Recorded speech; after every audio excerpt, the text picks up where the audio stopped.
What's in the core of achieving the good life? The major key is not in learning how to set goals. It is not in learning how to better manage your time. It is not in mastering the attributes of leadership every day in 10,000 different ways. We are trying to improve ourselves by learning how to do things. We spend a lifetime gathering knowledge in classrooms, in textbook and experiences. Now, if knowledge is power, if knowledge is the forerunner to success, then why do we fall short of our objectives? Why, in spite of all our knowledge and in spite of our collective experiences, we keep finding ourselves aimlessly wandering, settling for a life of existence instead of life of substance? There may be many answers to this question, but while there might be many answers to this question, the fundamental answer is the absence of discipline applying all that we know. Most people don't recycle and use their experience, no matter how painful the acquiring of that experience might have been. That's the key word here: discipline, self-discipline. And we might add one more word here: consistent self-discipline. It doesn't really matter how smart you are, or how much you know if you don't know how to use it in your favor. It doesn't really matter where did you graduate if you were stuck in a low-paying job. It doesn't matter if you attended every seminar that comes to town if you don't apply what you've learned. You can get the answer of any question these days in the internet, so knowledge has never been cheaper. Education has never been so accessible. But what's truly unique and has a real value is how you think. We must not only get knowledge, but know how to use it and apply it too. Knowledge represents the dots on the cardboard, but thinking is connecting these dots, making parallels, creating new knowledge on the base of the acquired one.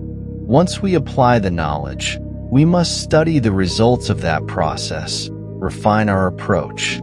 Finally, by trying, observing, reflecting, and refining, then trying again, our knowledge inevitably will produce worthy results, admirable results.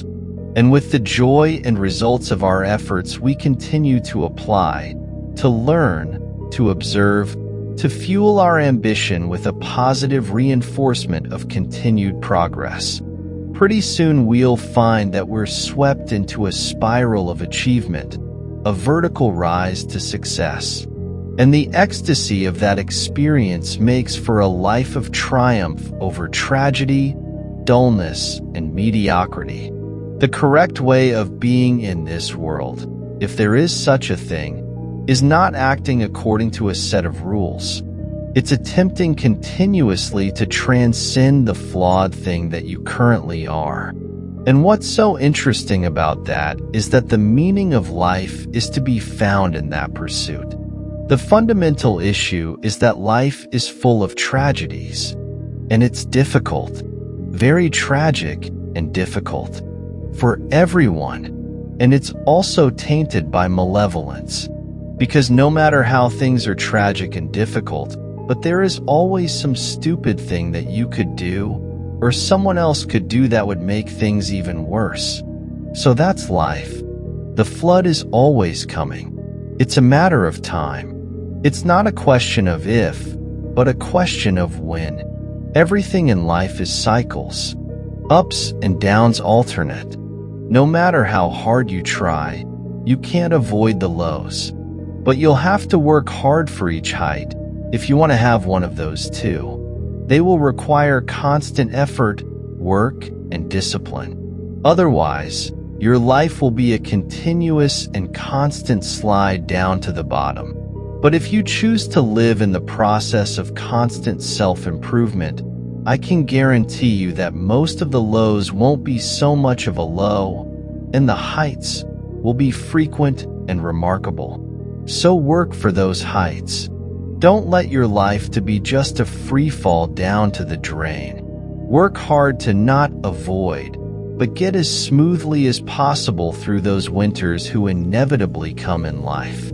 And you will also need an antidote to everything bad that will come your way, because there is a great chance it can embitter you. Constant contact with that, just the tragedy of life, often has this side effect, but a contact with the tragedy combined with betrayal and malevolence, that makes things even worse, especially if suffering was somehow self-induced. So you need something to set against that so you don't get bitter and resentful. But what do you set against that? Doing something worthwhile by your own definition. You need some reason to get the hell out of the bed on a terrible day because you've got something good to do, something that ignites the flame of motivation in you. Well, what's the best thing you can do? Transcend your current wretched and miserable self. There is meaning to be found in that. And that is a meaning that is associated with responsibility. Where is the meaning to be found in? Not in the pursuit of impulsive pleasure, but in responsibility while becoming the best version of yourself. The best way to pick up the burden of life is to continually improve yourself. And that's where the meaning is to be found. So that meaning is in the continual self-transcendence, which means letting your old self die and let the new self to be born. But for this whole process to become reality and to work for us, we must first master the art of discipline, self-discipline, consistent self-discipline. It takes consistent self-discipline to get to know who you are. It takes discipline to master the art of setting goals, your own goals, while separating what's imposed on you from society and what comes from within, resonating with your deepest self and representing your true values. It takes discipline to master the art of time management and saying no to distractions and empty talk.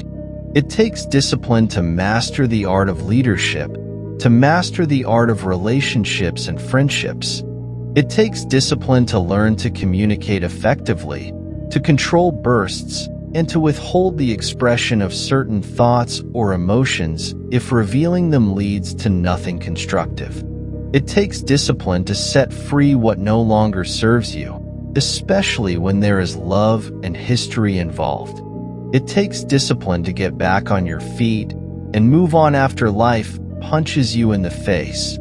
It takes discipline to set personal boundaries with people, especially with our partner and our children. It takes discipline to learn from your mistakes. It takes discipline to force yourself to learn something new every day, no matter how tired. It takes discipline to go to the gym or to dedicate quality time for your children even after you've had a tough day at work. It takes discipline to take control over your mind, to keep the garden of your mind clear and push back negative or unconstructive thoughts that lead to nowhere. You'll spend all your life in your own mind, so make sure you keep that place clean and neat. If we don't make consistent self-discipline part of our daily lives, the results we seek will be sporadic and elusive. It takes a consistent effort to truly manage our valuable time, or we'll be consistently frustrated. Our time will be eaten up by others, whose demands are stronger than our own. It takes discipline to conquer the nagging voices in our minds. The fear of failure, the fear of success, the fear of poverty, the fear of a broken heart, the fear to let yourself be vulnerable. It takes discipline to keep trying when that nagging voice within us brings up the possibility of failure and the memories of all the previous negative experiences. It takes discipline to admit our errors. It takes discipline to admit our limitations and make peace with the idea that we can't have everything we dreamed of, and it's still fine. The voice of the human ego speaks to all of us. Sometimes the voice of ego says that we should magnify our value beyond our results. It leads us to exaggerate, to not be totally honest. It takes discipline to be totally honest, both with ourselves and with others. Be certain of one thing. Be certain of one thing. Every exaggeration of the truth, once detected by others, destroys our credibility.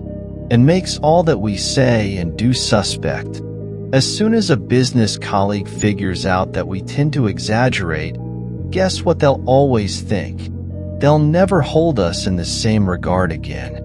Never the tendency to exaggerate. Distort the truth is an inherent part of us. It starts when we are kids. Johnny says, "I didn't do it." Well, maybe he didn't do it, but he probably had something to do with it. And then it continues. When we are adults, we exaggerate the qualities of a product to make a sale, exaggerate our net worth to impress old friends, exaggerating how close we are to closing a deal in order to impress the boss. And only an all-out discipline assault can overcome this tendency. It takes discipline to change a habit, because habits are formed a little bit each day. Every day. Every day. Once habits are formed, they act like a giant cable. They act like a nearly unbreakable instinct that only long-term disciplined activity can change. We must unweave every strand of the cable of habits, slowly and methodically, until the cable that once held us in bondage becomes nothing more than scattered strands of wire. It takes the consistent application of a new discipline, a more desirable one, to overcome one which is less desirable. It takes discipline to plan. It takes discipline to execute our plan. It takes discipline to look with full objectivity at the results of our applied plan. And it takes discipline to change either our plan or our method of executing that plan. If the results are poor, it takes discipline to be firm when the world throws opinions at our feet. It takes discipline to ponder of someone else's opinion when our pride and our arrogance leads us to believe that we are the only ones with the answers. It takes consistent discipline applied to every area of our lives. We can discover untold miracles and uncover unique possibilities and opportunities. Now, if discipline is the key word, and if discipline is the key action, then what exactly is discipline? One good answer might be, the discipline is a constant human awareness of the need for action and a conscious act by us. It's an awareness of the constant need for action and a constant act to implement that action. If our awareness and our implementations occur at the same time, then we begin a valued sequence of disciplined activity. To exert discipline in your life is to exert an effort to take control over your circumstances and, by extension, over your life. You can never take control over anything if you aren't even able to control yourself. And that control starts always with discipline.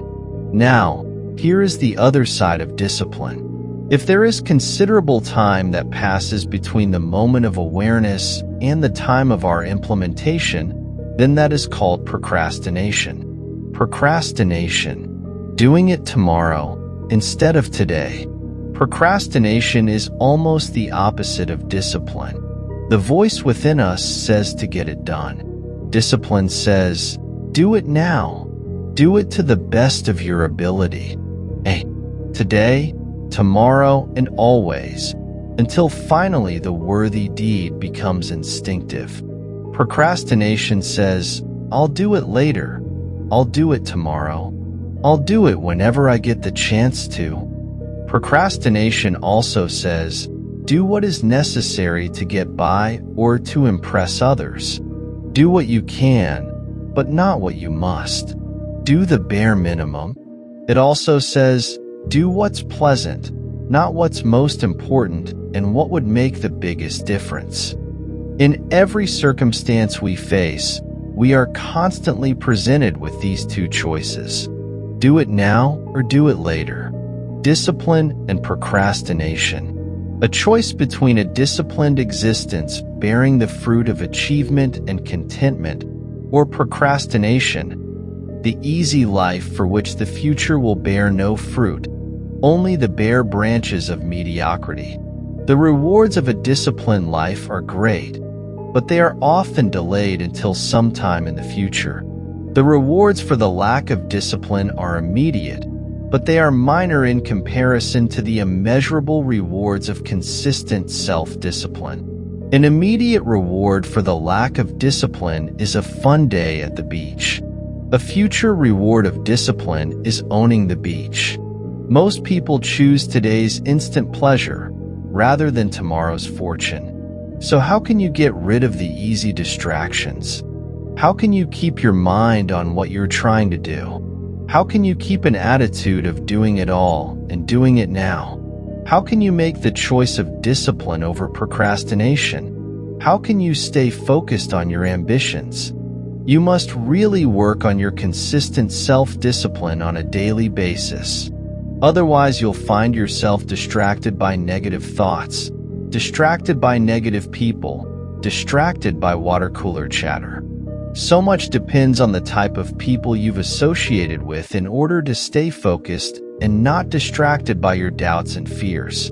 Never underestimate the power of your circle that directly influences you, nor the power of consistent self-discipline. It's your best tool to your new you, to your new life. Procrastination or discipline. Procrastination plagues individuals seeking to fulfill their goals and aspirations. Yet, amidst the allure of distractions and the comfort of postponement lies a powerful antidote: deliberate, organized action. But here is the key moment. It's always a question of choice. And that choice is for you to make. It's all in your power to make that choice now. It's on you to take the decision to cultivate a mindset of proactive engagement and implement structured approaches to task completion.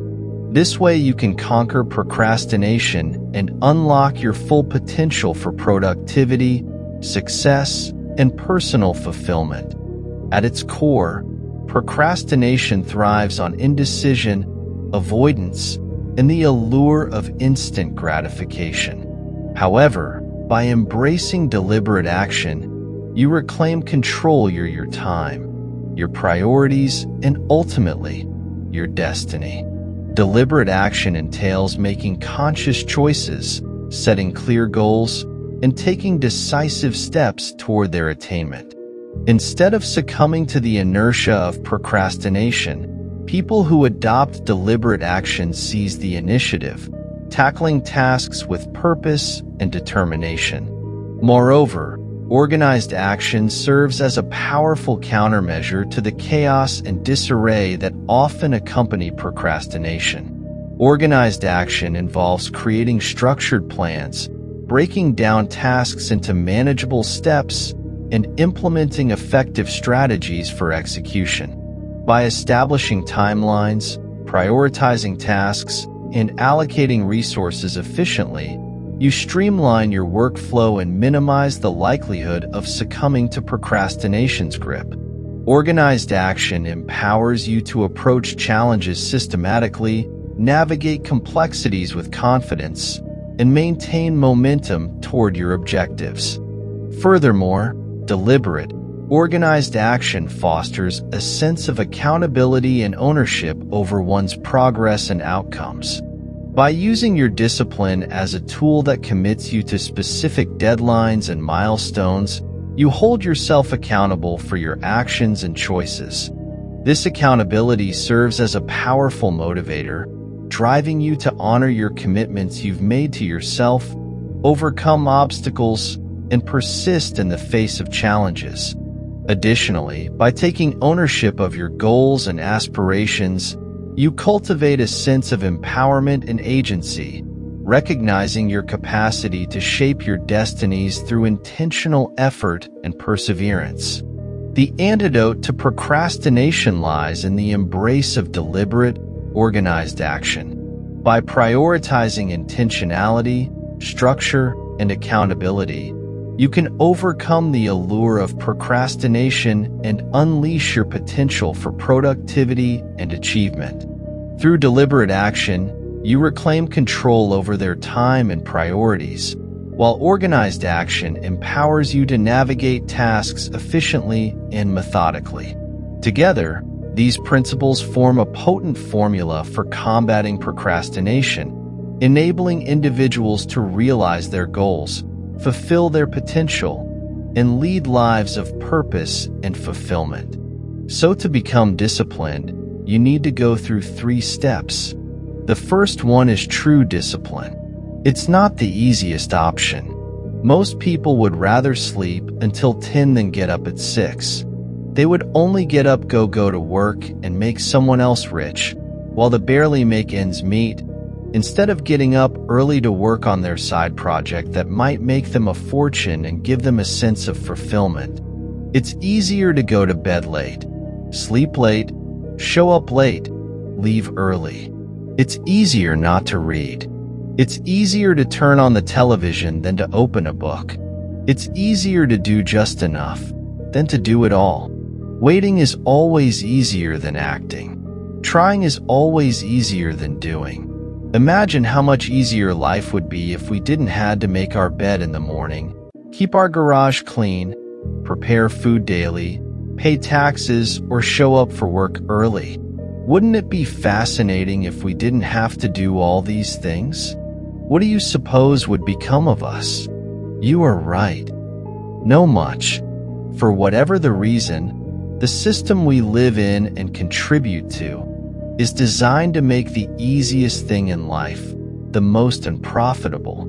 Profitable seems to be the most difficult. Our world is and always will be a constant battle between the life of ease and its momentary rewards and a life of discipline and its far more significant rewards. Each has its own price, and you'll have to pay one. But you get to choose if you are going to pay the price of discipline or the price of regret. As Dostoevsky said, there are hundreds of young men who would die for the truth, but very few would spend 5 years to learn what truth is. Dying for the truth is much more dramatic than the discipline of studying at one little piece at a time, one day at a time, 1 month at a time. But in the big picture, is dying for the truth really easier than adhering to the daily disciplines? The first lesson of discipline is that it isn't the easiest option. The second lesson of discipline is that it's a full-time activity. And we've said that the best form of discipline is consistent self-discipline. You see, the discipline it takes to make your bed every day or go to the gym, is it the same discipline that is necessary to make it in the world of business? The discipline it takes to do one thing is the same discipline it takes to do everything else. All disciplines carry through to affect all parts of our lives. If we are disciplined just in one area but lazy in another, guess what? Pretty soon the lazy part will creep in and destroy the disciplined side. The bad habits in one area of our life will eventually destroy our self-discipline. In the areas we've been working on, consistency cannot be inconsistent. Discipline is the mind being trained to control our lives. Discipline is a set of standards which we've selected as a personal code of conduct. Discipline is imposing on ourselves the requirements for honoring these standards. Once we've adopted these standards of behavior, we're committed to honor them. And if we don't, then there can be no disciplined activity. We find ourselves announcing our standards to relatives, friends, associates. We shout our beliefs and condemn those who believe any differently. But then we don't walk the talk. We act up in a way far different from our beliefs. We've shouted. We tell our kids that the TV is rotting their minds, yet we spend our evenings in front of it. We tell our employee that they must take advantage of every minute of the working day, but we spent 3 hours at lunch. Do as I say, not as I do. This is inconsistent. This leads to a loss of credibility among those who watch us, and more importantly, this leads to a loss of credibility within ourselves. The only thing worse than one who's inconsistent in applying their self-imposed disciplines is one who has never considered the need or the value of the discipline at all.